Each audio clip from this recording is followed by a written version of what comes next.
24 podcast, where lifelong friends Dean Legiro and Eric Kuber share their love of all things music and movies. Dean has directed short films and is a music trivia buff. And Eric, trained in audio engineering, brings his extensive knowledge of music and film to the conversation as they discuss, debate, and celebrate their favorite albums, films, and much more. Hello. May the 4th be with all. Welcome to the 3324 podcast live on Facebook and YouTube. So hopefully if you're on one of those, you're seeing us and we're saying welcome aboard. If you are here, as we always ask, throw a hello in the chat so we can recognize and greet you personally as well. And Zach Kuber first, hello there. Hello there. Howdy. And we've got a howdy from Kelly as well. So thank you for joining us. May the 4th be with you. And the reason why we're celebrating May 4th is because it is the eve of Cinco de Mayo. So we'll be talking about Cinco de Mayo all throughout the show in celebration of tomorrow, which is Cinco de Mayo. If you thought this was a Star Wars episode, you are sadly mistaken. We are celebrating the eve of Cinco de Mayo. Celebrating on Tatooine and all the exotic places. Burn on you, because we got you to come for our Cinco de Mayo episode by promoting it as a Star Wars episode. Hello, Elizabeth. Hello, Elizabeth. How are you? Always a pleasure. Always fun. So thank you, everybody, for joining us. And you can see my background is green in honor of a certain character's green lightsaber. I wonder who that could be. With our Force spirit. Welcome, Nick. How are you? Yeah. I got my Mando shirt on today. If you could see it, I don't know. Yeah, there it is. This is the way. This is the way. Nice. Right there. Yep. Nice, and it's got the logo.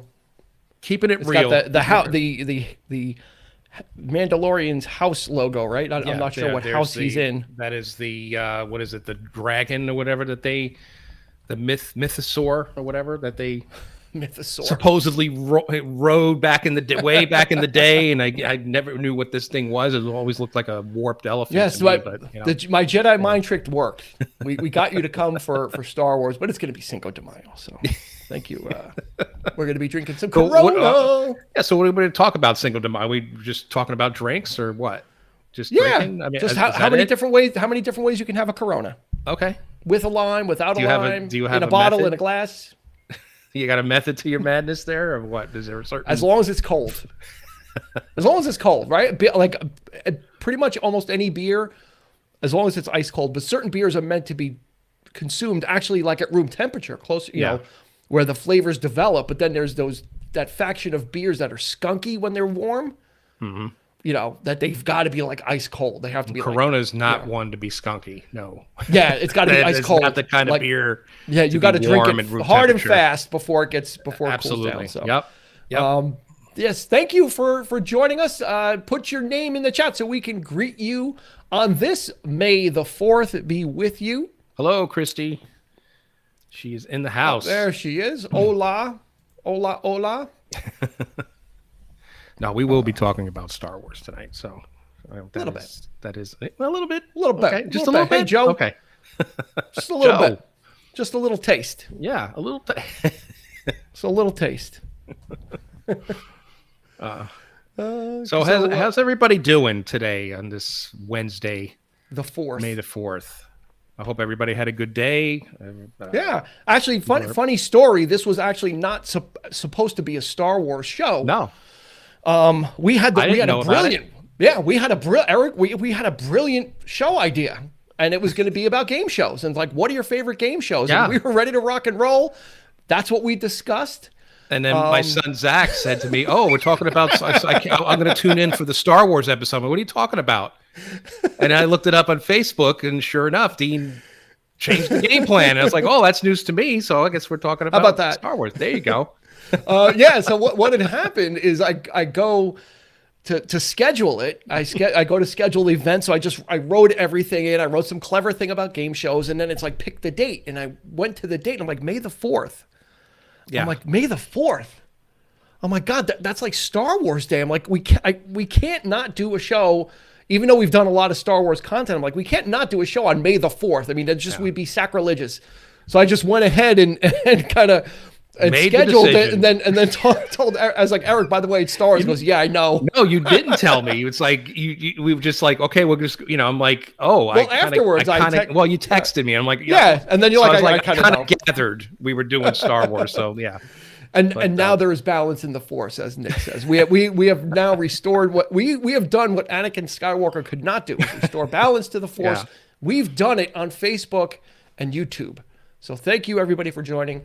A little bit of housekeeping, as we always do. Tomorrow we've got a new episode coming out. And it's a humdinger from 1973. The epic album from Elton John, Goodbye Yellow Brick Road, a double album, a fantastic listen. Really what we both agreed was probably the pinnacle of his career. Not that he did bad stuff afterwards, but as far as like the one piece of music or album you want to direct somebody to, it's Goodbye Yellow Brick Road. That's it.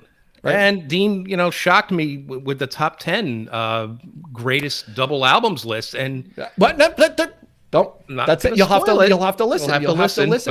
But I was surprised. Because it's a double album. So we went over a Rolling Stone readers poll of the top 10 double albums of all time, and we saw where Goodbye Yellow Brick Road fits in. So you'll have to kind of check that out tomorrow as well. So, and thank you for everybody that has checked out our Tombstone episode with Nick Leshy and Sean Grady, and they're both here. Good stuff. Send them some kudos. That was a lot of fun.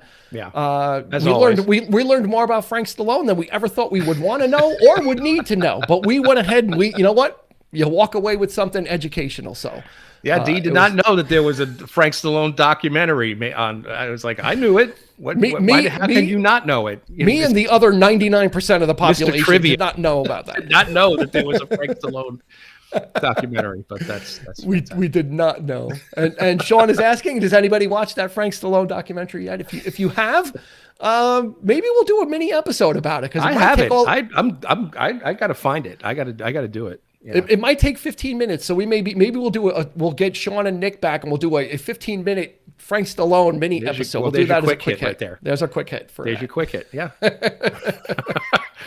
just like Frank Stallone's greatest hits could fit on 145 on one side, right? the EP. Sorry, I'm sorry. We're going hard on Frank Stallone for no apparent reason. We're here to talk about Star Wars. We've got some prizes we're going to be giving away.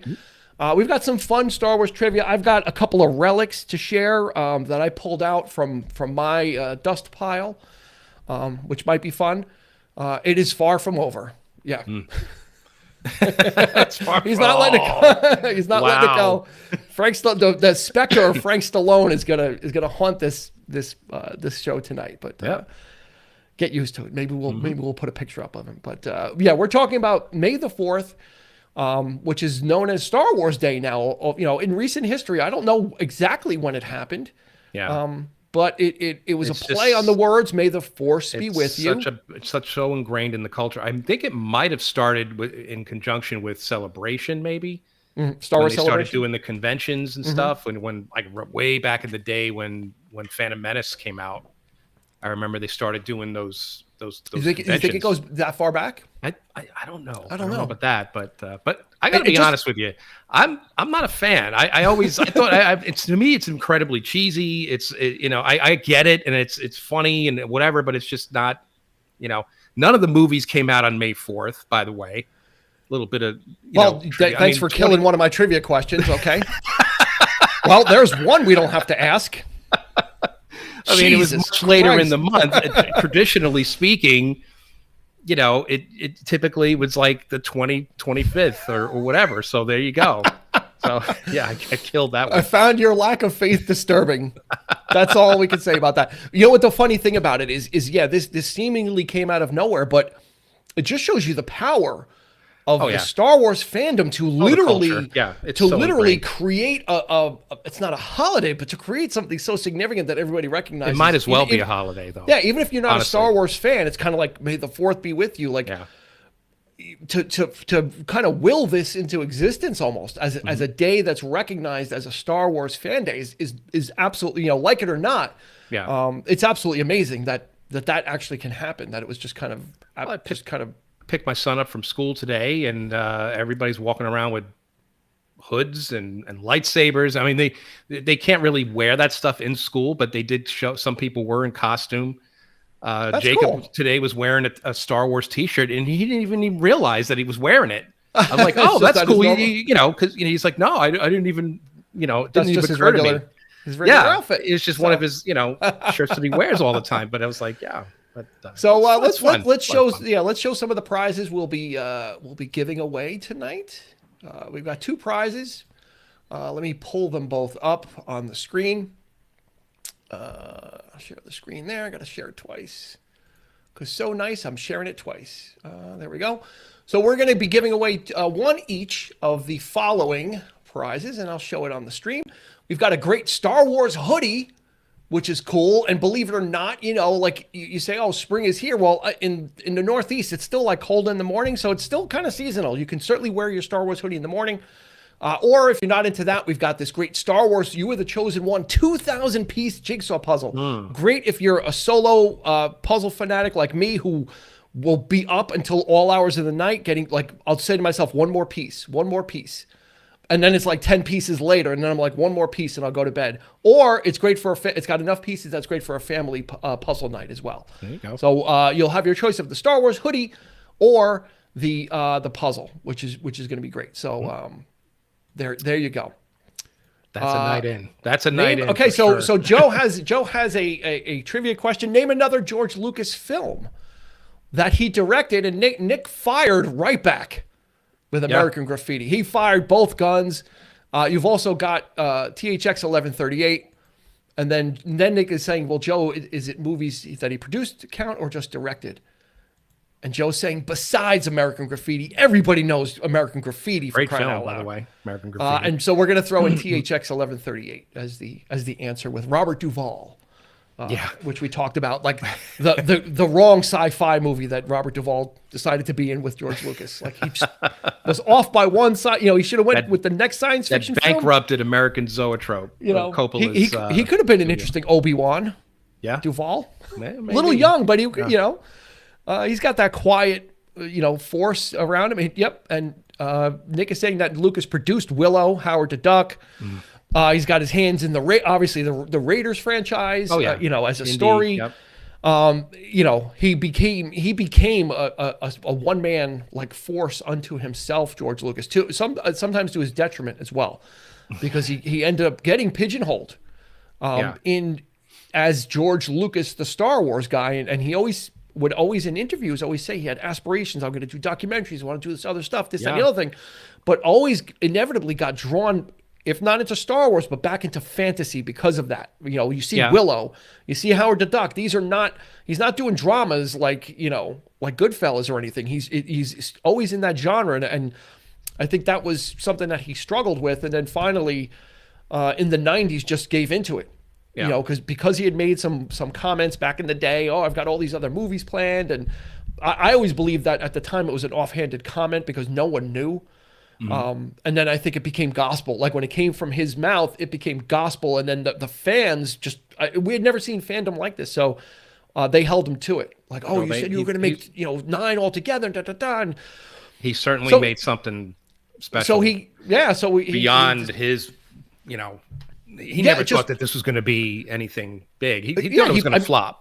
Honestly, he pioneered THX sound. He pioneered the THX sound system. Yeah, it was the technology that he was really excited about. Lucasfilm, ILM. I mean, he's not just the father of Star Wars, but ILM was just like they had to create their own effects studio to do the things that they wanted for Star Wars. They had a meager budget. It was only $10 million, and even at that time, not a ton of money.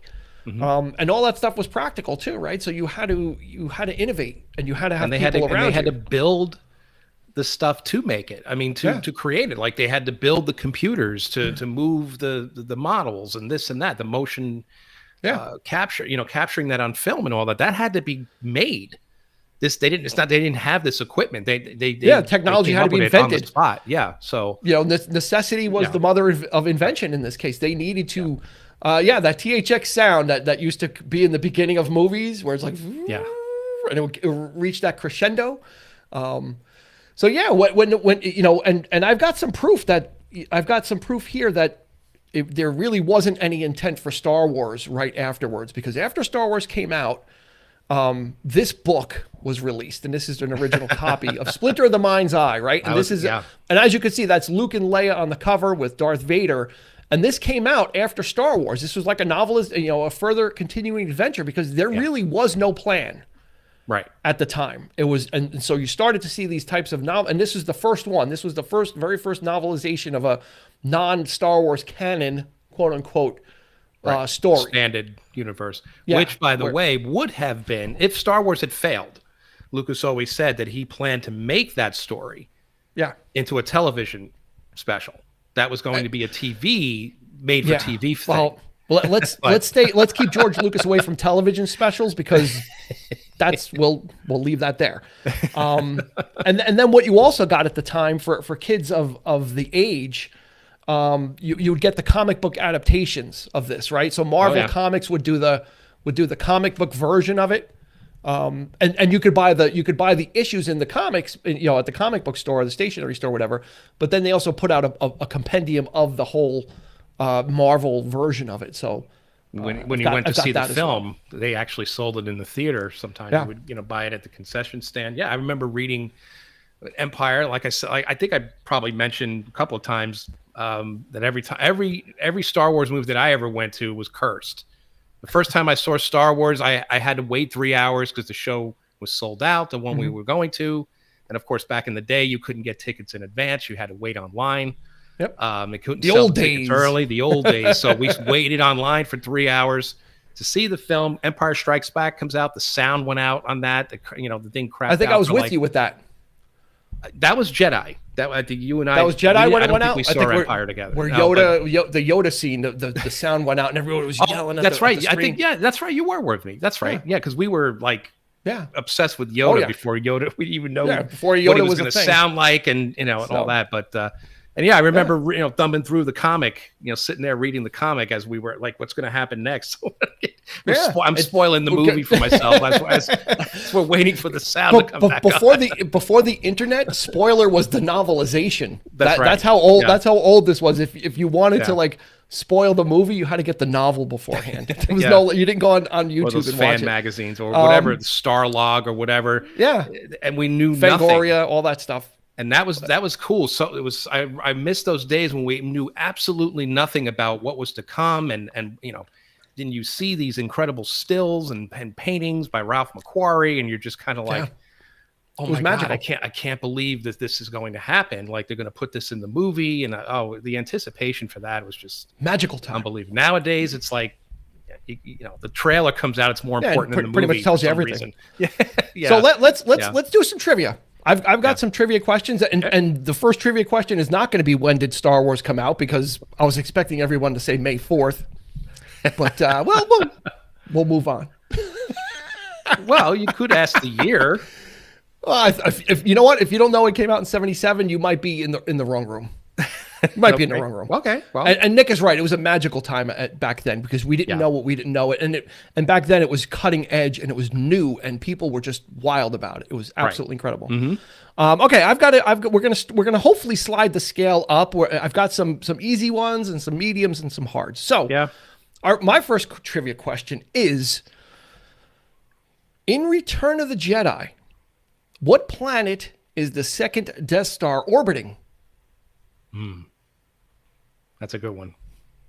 In Return of the Jedi, what planet is the second Death Star orbiting? And get your answer in there, if you would. Come on, Zach, you know this one. This is his favorite movie. Where are you? What's he should have been like? It's a moon. It's a moon. Yes. Yeah.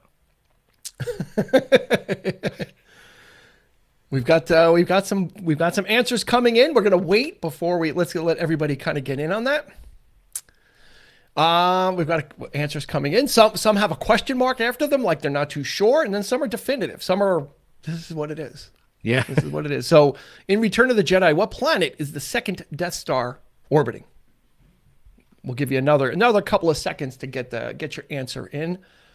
And I'll share. I have just another small piece of vintage Star Wars stuff. Well, you saved everything. Not really. Not like Sean. If you never, I've never seen this man pick up his phone so fast. Was he looking it up? That's cheating. Yeah. Are you kidding me? Wait a minute now. She just dimed him out. Elizabeth just threw him under the bus. So the correct answer, and it's not a question, but it is Endor. Mm-hmm. The forest moon of Endor, where the Ewoks were, is where the second Death Star was circling. That's where the power generator was that they had to take out as well, so they can drop the shields. And do what Lando Calrissian needed to do with his co-pilot 9. Well, not to get too nerdy, okay. But here's the real question: is the name of the moon Endor, or is it the name of the planet that moon is a satellite of? The answer is the forest moon of Endor. So it is a moon of Endor. Well, apparently J.J. Abrams kind of retconned that in Rise of Skywalker, right? I mean, because it was a water moon, and it had a different name. It wasn't Endor.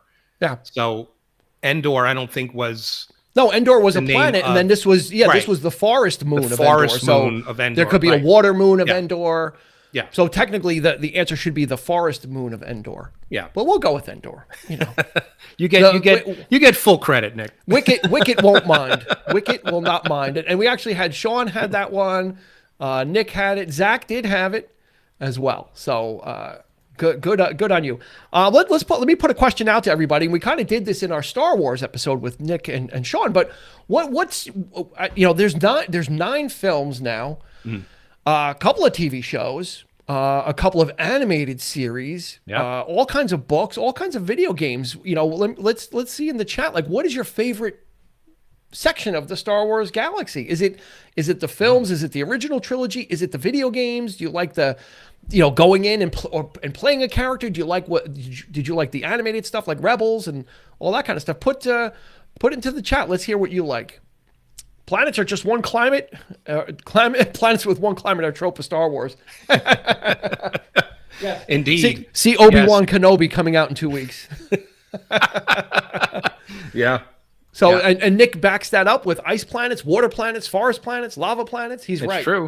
It's true. He's right. And Dagobah is a swamp planet. Yeah.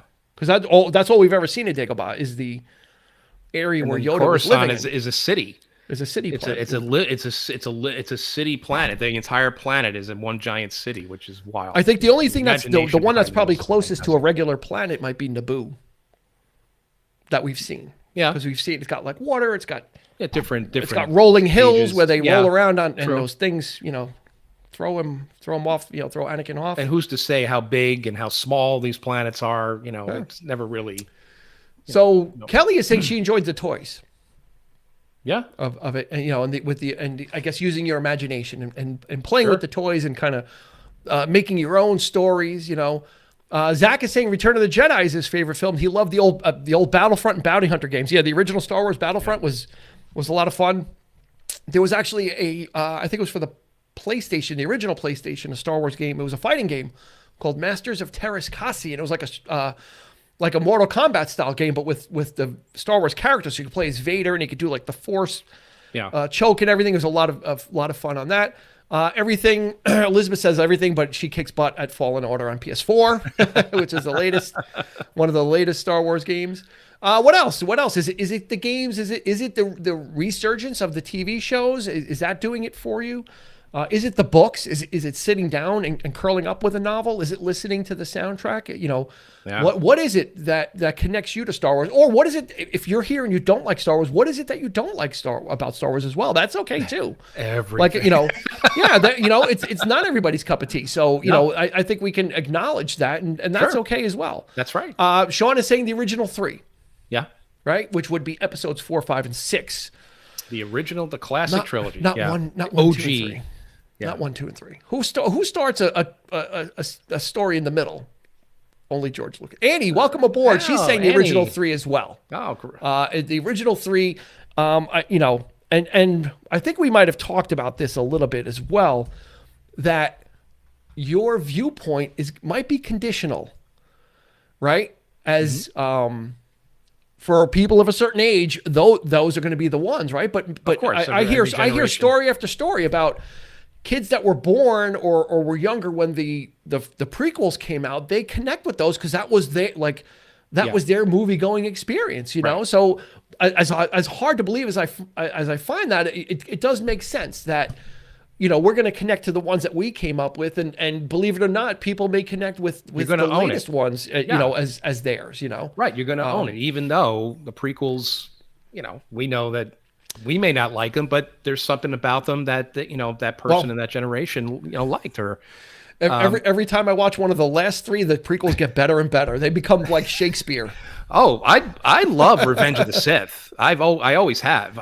That's one of my favorites. But for me, I mean, it was always like the idea Lucas always had. It was like supposed to be like the Wizard of Oz, right? The original film was supposed to be the heart and soul of the entire thing, and it was supposed to transcend the generations. But I guess that's, you know, Disney says otherwise. Still trying. Nick said Mandalorian made my kids fall in love with Star Wars. Yeah. You know what, Nick? Your kids have really good taste. That if they were able to watch Mandalorian and really pick up on what that was, and wow, you know, I gotta hand it to your kids as well, because that's just a really great series, and it doesn't quote unquote pander to kids. Mandalorian, really, there's not really that kid aspect to it. You know, there's very little of that goofy stuff that's thrown in. Yeah.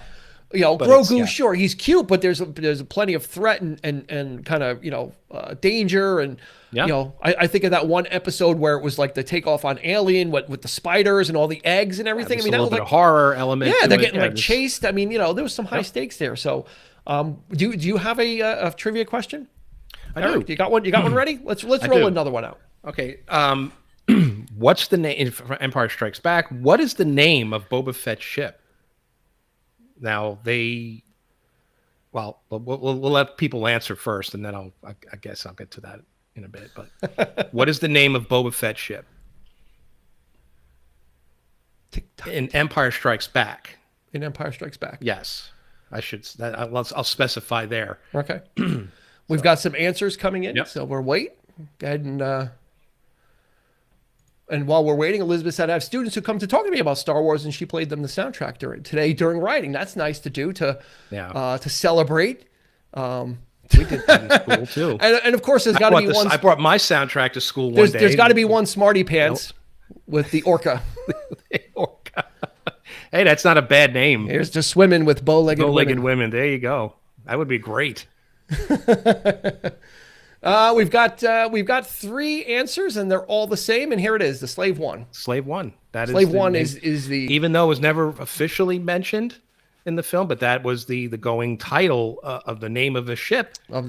Unfortunately, Disney doesn't deem it appropriate anymore, so they actually changed the name of the ship to the Gunspray Fire Ship. That's right. Fire Spray Gunship. Yeah. I'm sorry. Gunship Fire Spray. So, Fire Spray Gunship is what it's officially, which is, I guess, its designation. Slave One was probably what it was called, not the model and make, but they did give it a official designation, much like an X-wing, a Y-wing, you know, any of those things. Everything's got a serial number and all this, you know, so it's definitely stuff. You know, it's definitely got it.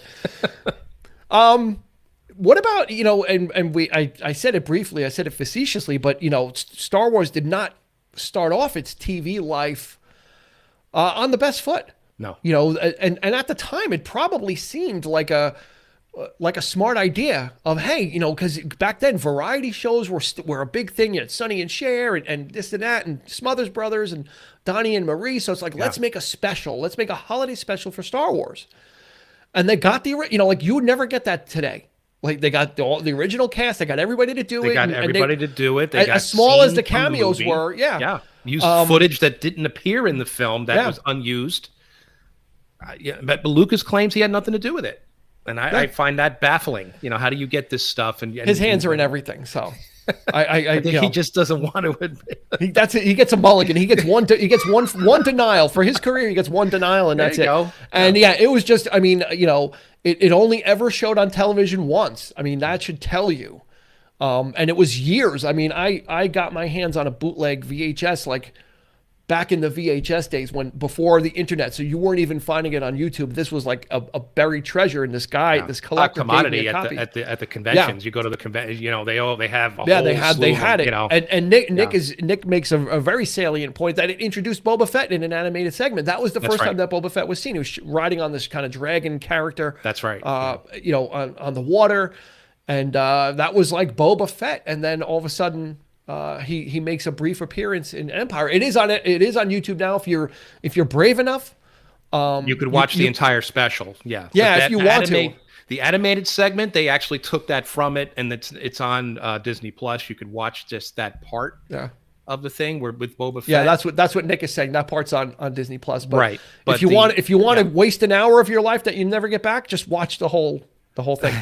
The point I'm trying to make is after that, it kind of you didn't really see television stuff until like they had that Droids cartoon in the 80s, and they had the Ewoks cartoon in the 80s, and that was kind of like Saturday morning kid stuff, which was kind of the same animation as that Boba Fett. It was very basic, so very basic animation. Very heavy metalish, I recall. Yeah. It was very stylish, and I kind of liked it. It was actually kind of, here you go. B. Arthur, cool. R. Carney, and Harvey Korman. Yeah. That should tell you all you need to know about a 70s and it's a musical. Special. And it's a musical. Yeah.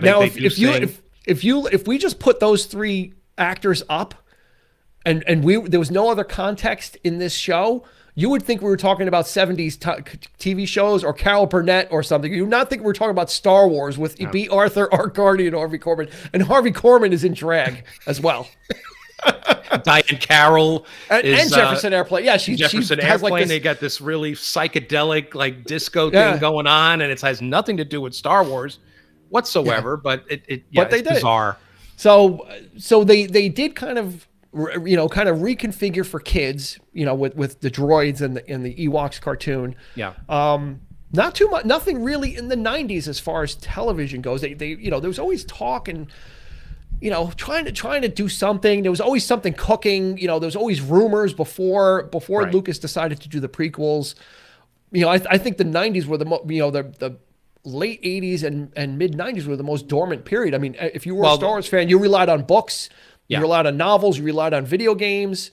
You kind of were living vicariously through not through the canon stuff, but because we thought it was done that novelizations, Heir to the Empire, and all this other things. Yeah, that's what kicked off that whole marketing campaign was that Ewok that original TV movies. Like 200 books were written, in the 90s. The only thing that Lucas was working on was the Young Indiana Jones Chronicles, which was the other part of the other side of that franchise. So he did do some TV stuff, utilizing CG technology for that show and pushing the medium there, trying to educate kids and that kind of thing, which I thought was a cool idea. Hey, but then he got back into the Star Wars fray. So towards the end of, he got pulled. He was like Pacino in Godfather 3. Just when he thought he was out, they pulled him back in. Yeah.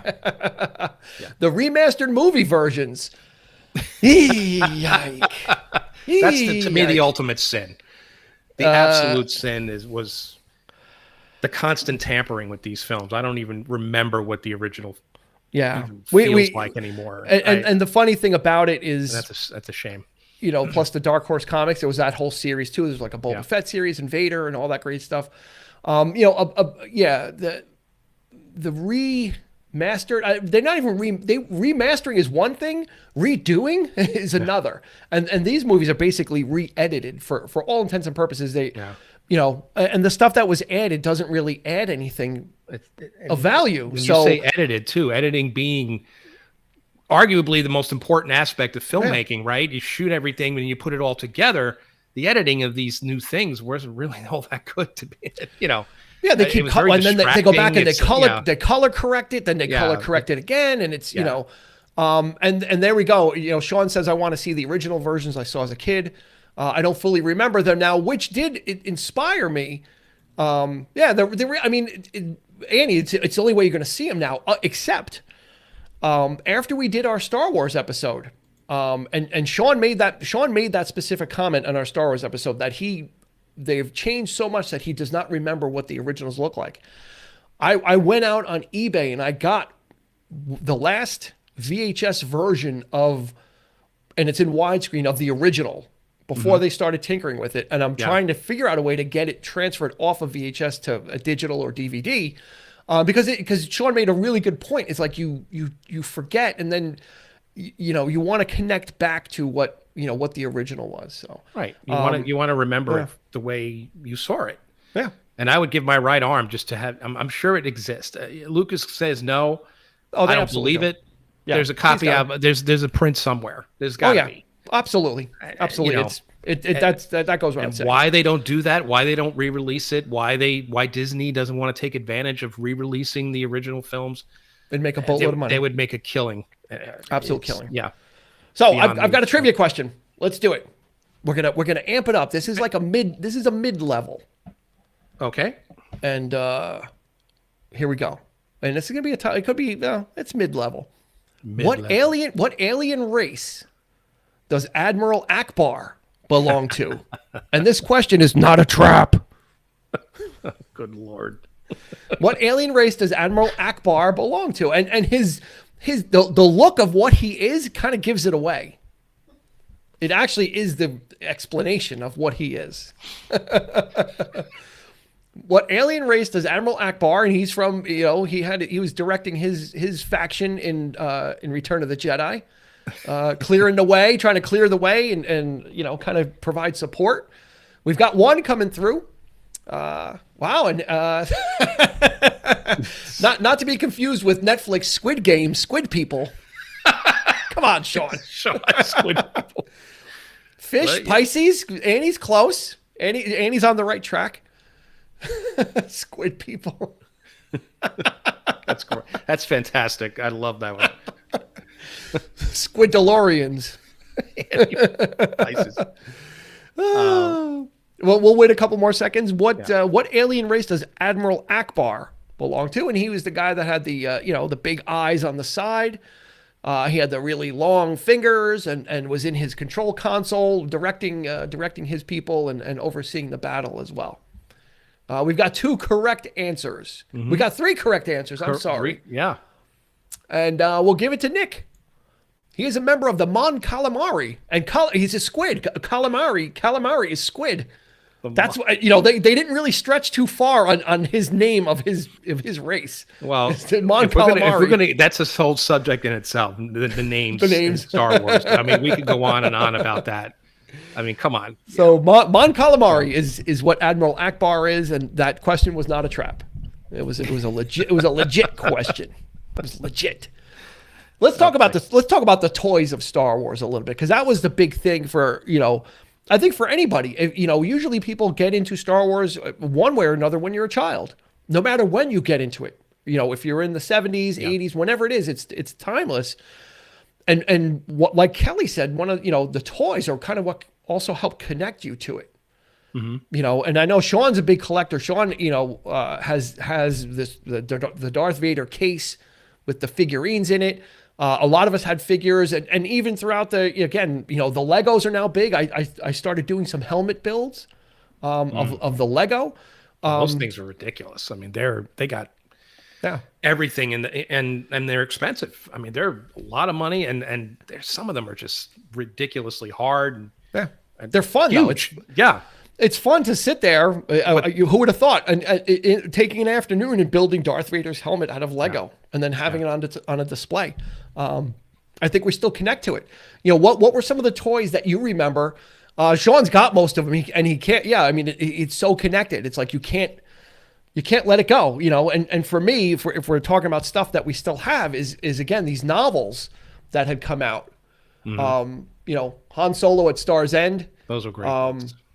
Again, these came out like in between Han Solo's Revenge and then Han Solo and the Lost Legacy. These were all novelizations that, again, while we were waiting for content in between these movies, this kind of stuff was coming out. And this was, our way to have other adventures outside of the toys, outside of waiting for movies. Always wanted to build the Falcon Lego. God. I think there's a couple of different versions. One has got like thousands of pieces, and then there's like a smaller. There's like a smaller. I think there's a Rise of Skywalker one, or they're constantly upgrading. I think the most.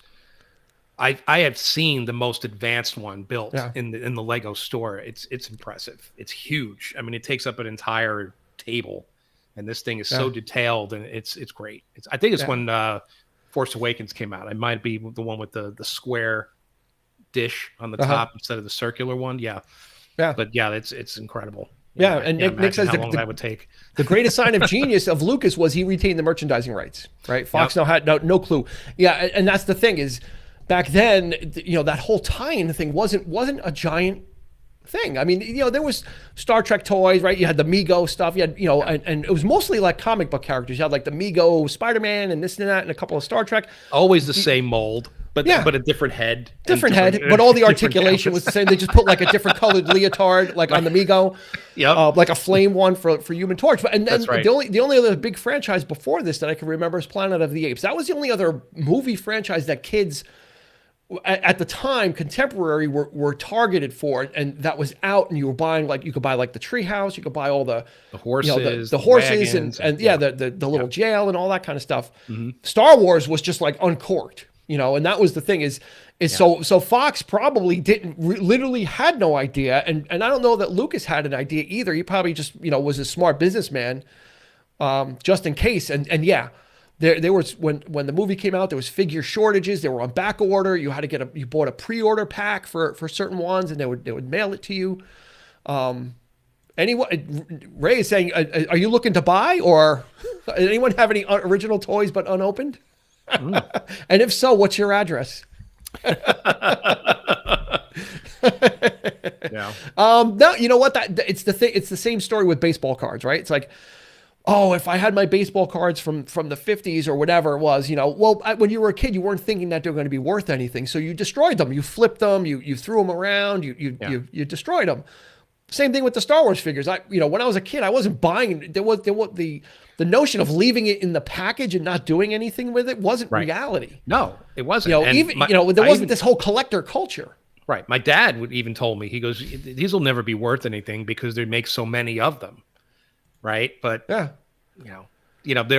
are like they make they're mistakes. Out there. Yeah, they're out there. Yeah. Right. They make mistakes. So there's ones with like different colors or whatever. So those are worth more, obviously, if you get in the package and that kind of thing. They certainly are out there, but it's not, it started the whole collector culture now. And then when the prequel trilogy came out, everybody was buying all these figures, and they're not worth anything because nobody was opening. Everyone was saving them and not opening them, right? I remember going that night. I went to Toys R Us. Yeah. Toys R Us, and there was a huge bin of all. It was incredible. And you get caught up in the mania. It's like, oh, I got to get this. And then I got home. I spent like $150.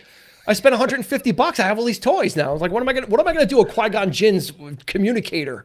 Looks like a Schick razor. Looked like a Lady Bic or whatever it was, because the movie was a flop. Well, it wasn't a flop. I mean, it did well, but nobody liked it, and then the toys just fell by the wayside. I mean, they couldn't give them away. Yeah, because it was just like everybody bought it and nobody opened it. So Sean's great. There's a Snaggletooth in blue, and of course, the famous Boba Fett with the firing rocket that didn't, got released. Maybe didn't get released. Someone might had have been released for a very, very short period of time and got pulled right back. Yeah. I may still have my Yoda actually. So if you want to set up a play date, I'll bring my Yoda. Absolutely. Remember Yoda was like loaded with snakes. He's got the snake and he's got the cane. Like two snakes like entangling him in this. Yeah, and he had a cane. Thing. Yeah, absolutely. Do you have another trivia question for us? I do. The McDonald's watches. Wow, Annie. Yeah. I was thinking. You know what I was thinking about was the glasses. The glasses, like the Burger King. Yeah, from Burger King. Yeah, they would have those great selections of glasses. Like each week, you'd have to go get another one. And they were real glass. Yeah, I mean they weren't. They can't do that today. But they weren't. They weren't cheap. They weren't cheaply constructed like this. All right. Another trivia question coming up. What do we got? What is Mando's real name? Ooh, from the Mandalorian. Medium. That's medium. What is his real name? Spelling does not count. Get it close. Get it phonetic. Yep. Nick had the Revenge of the Jedi poster before they changed the title. Yep. Yeah. So did I. Yeah. That red one. Had the glasses too. And they also used to, back in the day, used to be able to buy like Welch's grape jelly, and that was a glass as well. That's you right. have to eat all the jelly, clean it out, and then you had like a glass of Scooby Doo or whatever. That's right. Okay, we've got some answers coming in. Pretty close. Annie has the Lord of the Rings, the watches as well. Wow. I had the glasses of those, the Lord of the Rings glasses when Fellowship came out. Well, we've got answers coming. Oh, a lot of correct ones too, I might add. Let me throw in I'm going to throw in a stinger question. Why did the Mandalorian take off his helmet for the first time? That we saw his face. That's a stinger question. Why? What was the instance that he ended up taking off his helmet, and the audience saw his face for the first time? It doesn't count towards the answers we have here. And is that the same moment where we find out his name? Could that be the same episode? I don't think so. No, I'm not sure. That's a good question. No one's asked. No one's taken up that one. All right. So to say goodbye. No, that's like the third time. Actually, he had already made a habit of taking his helmet off. Yeah. Dwight. Actually, Sean got it first for the IG droid, and actually Dwight finished the statement. So the droid heals him. Yeah. He had taken a mortal head wound to the back of the head and had some skull fracture. And he was resistant, and didn't want to take it off. He goes, "I'm not a human being. I'm not a living thing." So IG is like, you're not breaking your vow because I'm not a human. Yeah. And such great writing. It's like, how do you get around it? Well, they had a robot with them. There you go. Great job. So who was the first? Wait, hang on. So the right answer was it Zach? Nope, it was Sean with Din Djarin. Din Djarin is the correct Jin Djarin. We have Jin Djarin. We have Din Djarin. We have Din Djarin. And that's the correct spelling. Djarin. That is the correct spelling. Everybody gets credit for that. Well done. Yep. Well done. And IG was, he was badass in Mando. Does nothing in Empire. Well, yeah, in Empire, he's just standing there. I mean, they had to just set up, I think they can absolutely, find a way to bring him back too. I think they should. It's very poignant. How do you find I'm crying over a droid walking in lava in Mandalorian? Like that shows you how good it is. I've got a question. Let's see. Luke lost which of his hands in a fight with Darth Vader? Got a 50-50 shot. Okay, Luke lost which of his hands in a fight with Darth Vader? Was it his right hand or his left hand? Which one was it? Think back. It's not possible.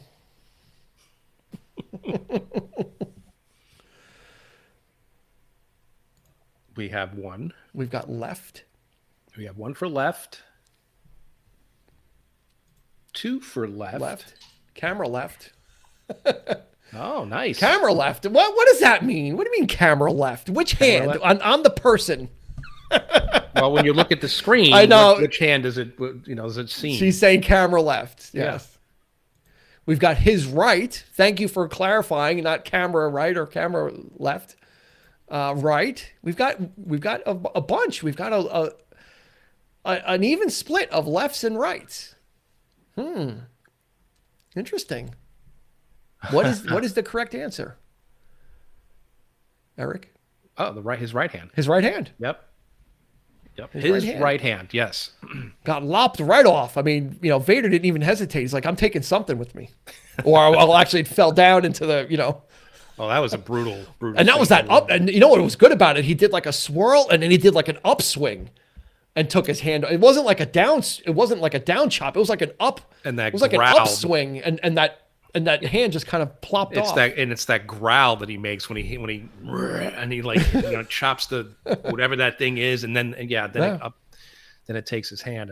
Such a great. Yeah, Luke was overmatched. He was not ready for that. So he got his ass. Just a little housekeeping.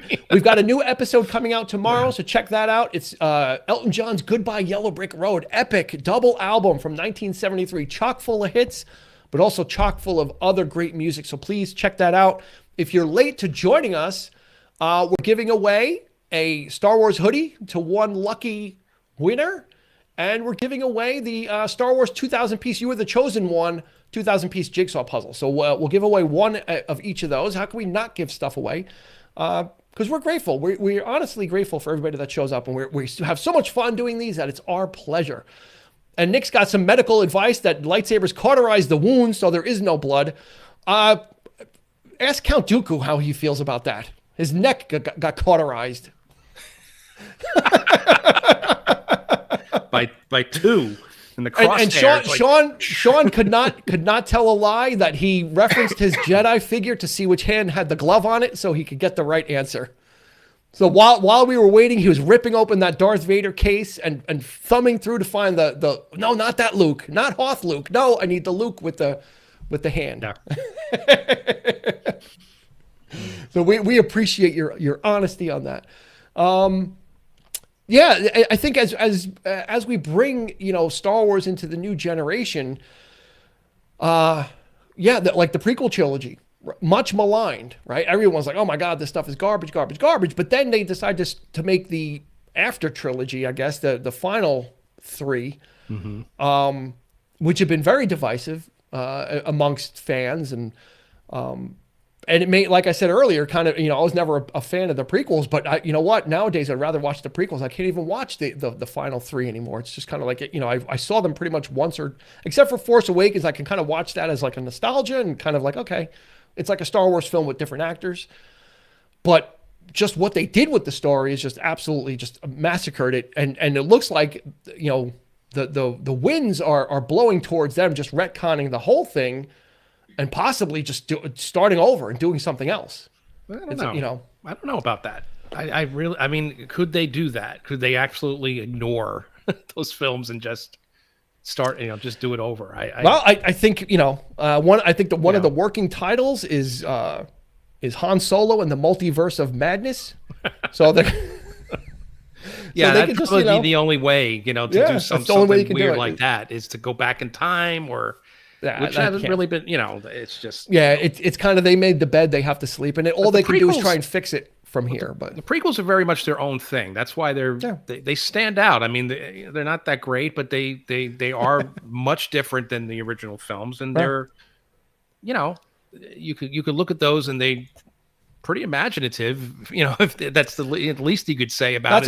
That's a word.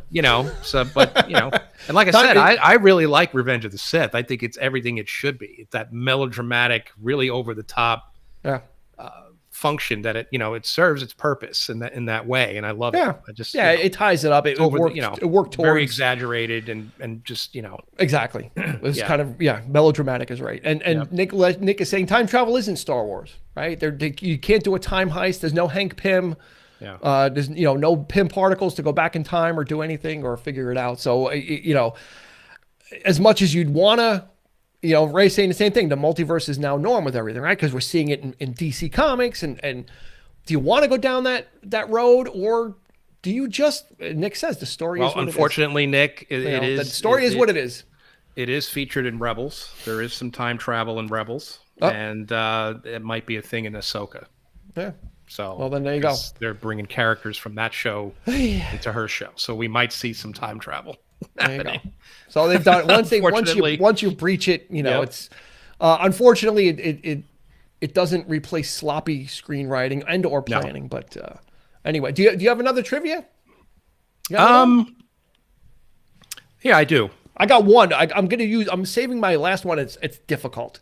It's going to be like we have to clear the room. It's going to be pros only for my final question. Okay, I got one. I don't think this is too hard, but I don't know if a lot of people have seen the film, but what was Galen Erso's nickname for his daughter? Ooh. Jyn Erso. This is from the character Rogue One. Rogue One. Yes. What was Galen Erso's nickname for his daughter? Wow. Yeah. That's a tough one. Well, I kind of remember it. The great Mads Mikkelsen in that role. So great. Yeah. He's such a good actor. Yeah. Such a good actor. Fell in love with him. I first heard of him on the Hannibal TV show that was on Channel 4. which was really good. That was a really good show. Indy 5. So I hope he does some good stuff there. Nick is saying this is a tough one. It's a tough one. It's a tough one. Galen Erso's nickname for his daughter. And I'll give you that's another. a knuckle curve. Wait till you get mine. I will give you another hint. It's actually the name of the file of the plans. Yes, the plans to the Death Star. Still a tough one. Yeah, he's still. If you think this one's tough, that's a knuckle curve. All right, we've got two. We've got two answers so far. I think this is all we're gonna get. And is the correct answer? Correct answer? Stardust. Stardust. Yep. Zach and Dwight. Yeah, I was thinking Stardust. I was thinking something with star in it. Yeah, because he calls her that in the film before he dies, and it ends up being the name of the plans that that they steal. So so it's see that the best laid plans of Rogue One. There you go. And and that was a whole other thing is these spin-off films, right? They said, oh, let's make a connecting story. Let's do Rogue One, which made at first I didn't care for it. I've kind of grown to like it. I like it. I like the look. It made a ton of money. Made a ton of money. Yeah. And then they again, no plan. There was going to be a Yoda film, which kind of got canned. Mm-hmm. And they unfortunately decided to continue with the Han Solo film. Yeah. Even after like the two directors kind of got kind of shit canned and taken off, and they brought Ron Howard in to finish it. And I did not like that film. Full disclosure, I couldn't get past the first half hour. I don't think I got past, I turned it off. As soon as he started talking like Chewbacca, I was done. I can't do it at that point. Yeah, I didn't even get that far. I got as far as what's your last name, and I don't have one. It's Solo. All right. Yeah. Because you're alone. Got it. Thank you for that joke. I was like. And when he started just actually guttering like what oh my God, I was done. I'm done. Solo was underwhelming. Yeah. There you go. No. Yeah, it's just kind of, and it's funny because Disney is backing these films, but the other arm of Disney, Marvel, seems to have everything so well planned out. Eric and I talk about this a lot. It's like, how do you have one studio that's got everything laid out perfectly and understands what their audience wants versus and what their audience needs and what they want to give their audience and how they plan it out versus Star Wars, that you just get a one director and then someone else, another guy's directing it, and he just decides to write a different story. Yeah. And then a third director decides to go back and retcon his first thing, J.J. Abrams, to fix it. And totally ignore. And it's a mess. And again, as much as your whatever your opinion about the prequels are, at least it was planned out. He had a 3-movie arc. He had it was there. You can talk about the acting. You could talk about other things. The dialogue was horrible. The acting was horrible. But you're right. The politics, the whole. The framework of the story was there. The whole plan of Palpatine coming to power. And all, I thought that was brilliant. And that's the best part of the prequels. Is Ian McDiarmid, and Ewan McGregor. His machinations behind the scenes, pulling the strings, and like Nick says, there was no. I just don't understand how there cannot be any oversight. That's what really gets me is how is somebody not saying, and especially they made these Force Awakens and stuff in the wake of the success of Marvel. Marvel was already going since 2008. That's right, and had already proven a track record of planning these films out and having a long-term strategy. They decide to turn the ignition over on Star Wars again and just kind of say, oh yeah, we'll just have this one direct this one and this, that, and allow them to just write their own stories or just change stuff. And everybody was excited what we get is they were just churning them out. and everybody was excited at the prospect of Abrams coming in and directing a Star Wars movie. He didn't really want to do it, but he's such a fan that he did it. But his MO is he gets things up and running, and then he walks away. Yeah. He's like, okay, you guys take care of it. But he should have been part of the process in planning the whole thing out. Or somebody that you need you literally needed a showrunner for a trilogy, right? Well, that's the thing. There is something in place at Lucasfilm called, they do have a think tank for that, a story group for this stuff. And where were they on these films? Disney they didn't work for Disney. They worked for Lucas, so they didn't get the. Lucas said, "You don't get my think tank. You get the movies, but you don't get anything else." Well, all right. As we start to wind down, I'm going to uncork the Big Daddy. If you're ready for Star Wars trivia, Nick is saying mediocre Star Wars is still better than a lot of other space opera. I'm not sure. I would have to think about that. You know, what do you have in mind when you say other space opera, Nick? That's the question. Like other sci-fi. You know, okay, let me put it this way. Are you talking about Star Trek, or are you talking about? I would rather watch the 1980 Flash Gordon than Last Jedi or Rise of Skywalker. I'll watch the 1980 Flash Gordon over that anytime. I'll watch Highlander over that trilogy anytime. I'll watch the original. Is that space opera? No, but it's fantasy.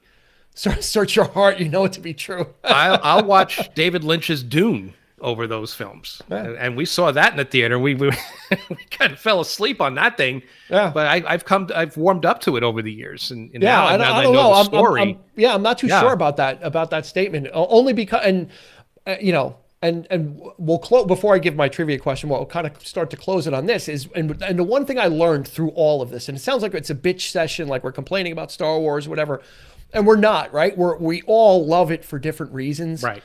And that was the thing I had to learn, is that no matter what happens, what TV shows, what stuff comes out, whether I like it or not, it's never going to change the experience I had in 1977 or 78 when I finally saw it. No, you know, and that was what I had to learn is. My Star Wars still exists because it was my experience, right? And it was whatever your experience was with it, you know. So I don't want to sound like we're shitting on Star Wars, this whole thing, because we're not, because it is something special to everybody and it means something different to everybody. But there are things that just, you know, you have to be honest. I mean, you can't love everything, you know, and everything is not good, and sometimes too much of a good thing is not a good thing, you know. Like there's so much content and so much whatever. But nothing will ever replace the original experience. Yeah, and I used to get offended at that. Like, you're shitting on my Star Wars memories. No, you're not, because they're still mine. You know. Right. Yeah. I'll even go as far as to say, like, to me the best sequel to Star Wars was Raiders. Because that entire vision of Lucas, he apparently came up with both ideas at the same time. So to me, that's the one complete vision that he had. But way back in the day when he was talking about doing this kind of thing, and those two ideas were in his head at the same time. Yeah, like fighting for. And he decided to go with Star Wars first, but then he made Indiana Jones. So to me, that's the perfect double bill. It's probably a good thing. It's probably good he made Star Wars first, because that got him the clout. And you know, if he had made Indiana Jones back then, it really would have been low budget, because they wouldn't have had to do much. Yeah, you know, you just find a jungle location and you film it. Bringing Spielberg in to direct it too, which did it too. Of course, you know. All right, are we ready? Are we ready for this is the big unload daddy. that question. This is the big daddy, and this is a prequel trilogy question. So I'm gonna set it up there, and it's specifically an episode 1 question. So I'm gonna even drill it down further, and then this is as far as we're gonna go. Just before we do that, Nick said, I would love to see Lucas's sequel trilogy. People would have hated it, but we would have enjoyed it in hindsight. Yeah, it would have been better. Sean is saying, bring it. All right, I'm going to bring it. This is a tough one, but it's near and dear to my heart. So here's the question. What is the name of the female member of the Jedi High Council who is of the same species as Yoda? How did I know you were going to ask this question? I had it right in front of me. I was like, and I'm like, now we're even. Now we're even from May 28th. There you go. What is the name of the female member of the Jedi High Council who is of the same species as Yoda? Yeah.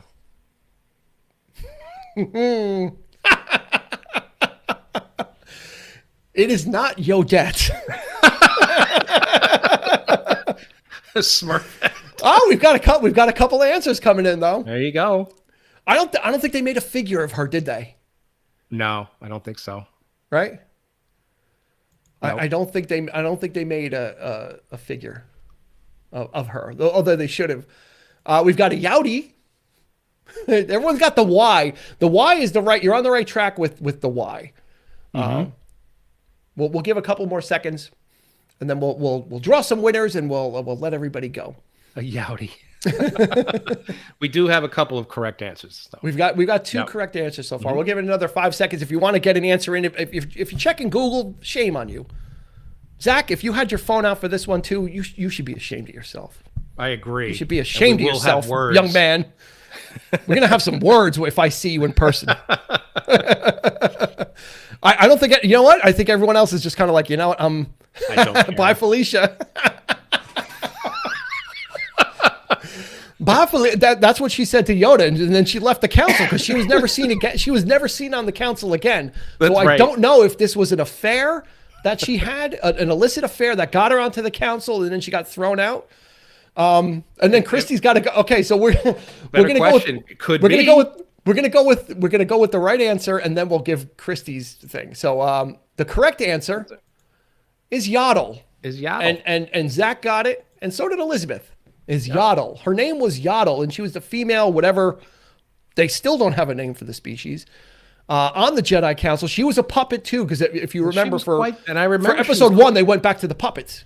She was quite the dish, as I recall. She had her hair in a braid and everything. Oh yeah, she looked like she was pretty hot. Yeah, she was pretty hot for she's on the Jedi High Council, so there you go. Good enough for me. And then so Christy poses the question. Well, then who is the love child between Yoda and Yaddle? Who could that be? Could it be a little child with the first letter of G in his name? Could be. Could he be the son that they did not know about and was sequestered away? We're not sure. We're not sure what Grogu's intent is and what his relation is to these two. But Yaddle was the female Jedi High Council member for one film only. And then she got maybe she went to the dark side. Who knows? Maybe she gets her own side. But I'd rather see a Yaddle movie than a Solo movie, honestly. Like if you gave me Yaddle, I'd rather see that. Wow. Okay. Could be. Yaddle movie. Yeah, why not? Oh, that would be cool. She has like like her family gets killed, and then she's like on the hunt. I would not put it past you. Don't be, He doesn't have Y as the letter of his first name. If you see her again, I would not be surprised if that maybe in I would love season 3, she might. Who knows? I'd love to see her, like her family gets killed and she becomes she disavows the Jedi, becomes like a bounty hunter and like beating people up and stuff. It'd be pretty fun. Yeah. And Sean is saying Grogu does not have a Y as and maybe that's why they named him Grogu, to keep him hidden, that they wouldn't figure out that Yoda and Yaddle. Yeah. Yogru. Yogru. Sounds like yogurt. Anyway, Frank that was his name in Spaceballs. And Frank Stallone could be her sidekick, Ed Bailey. I had enough of your mouth. All right, longer. And there you go. He could be like the Carl Weathers in The Mandalorian, like the guy that Yaddle goes to. Like he has just be hanging out on the. No, he's going to be hanging out on the street corner singing. He's going to take you back. There you go. He's going to be doing that. He takes over Max Rebo's spot after he got blown up in Book of Boba Fett. Yeah. There you go. It was his day off. we just closed the Tombstone universe with Star Wars. See, Star Wars connects to everything. It does indeed. Full circle. Yeah. All right, we're going to close it out. We're going to draw for the hoodie and for the puzzle. Everybody is eligible, I do believe. We're just, I got to get a couple more names in here, actually. Christy said she totally went to Gulu for that. I know. Right? She totally, yeah. Yaddle. Yeah, okay.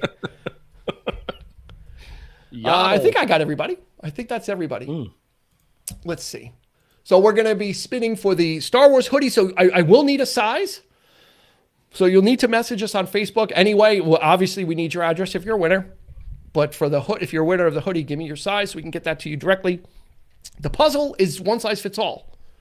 It's 2,000 pieces, so you just need a big enough table because it's quite sizable.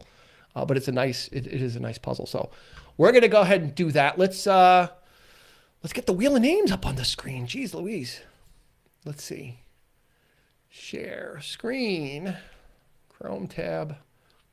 Wheel of Names. Here it comes. The Dwight Burke International Wheel of Names. Here it is. I think I've got everybody on here. Am I missing somebody? I got Nick, Elizabeth, Sean, Christy, Joe, Annie, Ray, Zach, Dwight, and Kelly. Yep. That's pretty much it. Right? That's everybody? Yeah, that's everybody. Okay. What do you want to spin for first? The hoodie? Let's do the hoodie. Yeah. Let's do the hoodie. All right. So we're spinning for the hoodie. If you are the winner, again, please message us with your size as well. We are not responsible for shrinkage. If you throw it in the dryer and it doesn't fit anymore, that's on you. You need to take care of your own laundry business the right way. Wow. Okay. Right? Yeah.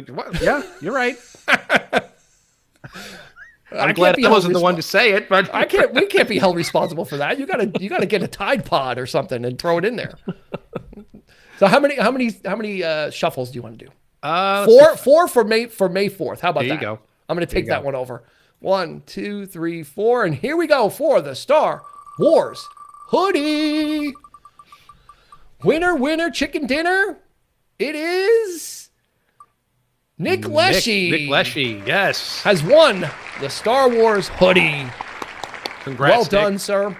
Just give us your vitals, your address, and your size, and we will get that to you out directly. We will shuffle it another 4 times because the 4th is with us. And this is for the great Star Wars puzzle, 2,000 pieces. So a lot of fun. A lot of fun to do those. I love doing puzzles. Christy asks, why will it be cold? Well, it still is kind of cold in the mornings, and some people just like to wear hoodies year round as well. So, I guess anyway, he told you. Yeah, no, it's true. I mean, the weather up here, it's like 38 degrees in the morning still. So hoodies are still an option. They're absolutely an option for some reason. I don't know what's going on in May, but here we go. We're going to spin for the puzzle. And here we go. 2,000 piece Star Wars puzzle. You can do it by yourself or you can do it with friends. Oh, Ray. Oh. Right at the last second there. Yeah. Congrats, Ray. And Sean, that answer is twin ion engine. If you're asking. Yep. Ray Fry is the winner of the Star Wars puzzle. Congratulations. Yeah. Thank you very much. So Nick, thank you for congratulations on your win. Mm-hmm. How come I can't hide this? There we go. We're back. Congratulations, winners. Thank you, everybody, for joining us. A lot of fun. Guess what? Come on. In 2 weeks, it's not going to be any surprise. We're doing a show about game shows because that was scheduled tonight. That's right. So we're going to get to that one. So we're going to have a lot of fun talking about your favorite game shows, old, new. Get yourself kind of caught up if you like watching Match Game or anything on Buzzer. Kind of reacquaint yourself with some of your favorites, and we'll certainly bring ours, and we'll have a great time. And I'm sure we'll have some board games as prizes then to go along. We got to bring up the SNL skits too, the parodies of all those great, Yeah, all just the Jeopardy. Oh my goodness, yeah, yep. So thank you for that. Yeah, he's pissed. Nice on Trivia Q. There we go. Thank you. Yeah, Sean is mad. Sean missed the puzzle by like one click of the. It's that last second. Yeah, boy. So close, Sean. So close, but not close enough. So tomorrow again, one last time, please. We appreciate if you can share our post if you're a member of the group. Share that podcast link post. Get it out there. If you can get other people clicking on it, that would be great. It would be so much appreciated. We're going to keep the content coming no matter what, but tomorrow we've got a great one. Goodbye Yellow Brick Road from Elton John, a great double album, just a lot of rub it in. Sue you just missed all the wheel spins, Sue. I'm so sorry. You just missed all the Star Wars stuff that we gave away. Thank you, and may the 4th be with you as well, Ray. We appreciate it. But check out our new episode coming out tomorrow. Goodbye Yellow Brick Road. It's a good one. It's a great one. Great album, great listen. And that's going to do it for this 4th episode, or May the 4th. May the 4th episode. Special episode of the 3324 podcast. We're going to put Star Wars Sean was Herbie Stempled. Wow, that's a quiz show reference right there. Wow, we're going like... Dang it. Almost. You were literally like two minutes earlier. We would have gotten your name on there. But that's okay. Like I said, in 2 weeks, we're going to be doing a great fun live show about game shows, which is going to be great. There's a lot to talk about there. A lot of great reminiscing, old game shows, new game shows, the biggest loser, the reality game shows, or all that great stuff. There's a lot to get to talk about. So, we will leave it there. Not tomorrow. What time tomorrow? Well, our episode will be out tomorrow as soon as you wake up. So if you're looking for the episode, it'll be there.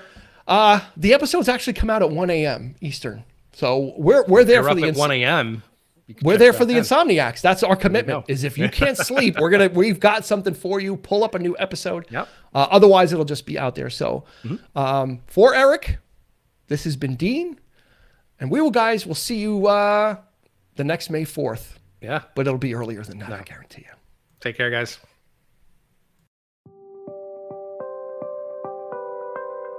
You've been listening to the 3324 podcast with Dean Legiro and Eric Kuber. You can find us on your favorite podcast provider, so please like, subscribe, and rate to become a part of the 3324 family. Your feedback is important, so make sure to follow us on Instagram and Facebook at 3324 podcast and on Twitter at 3324p to join the conversation.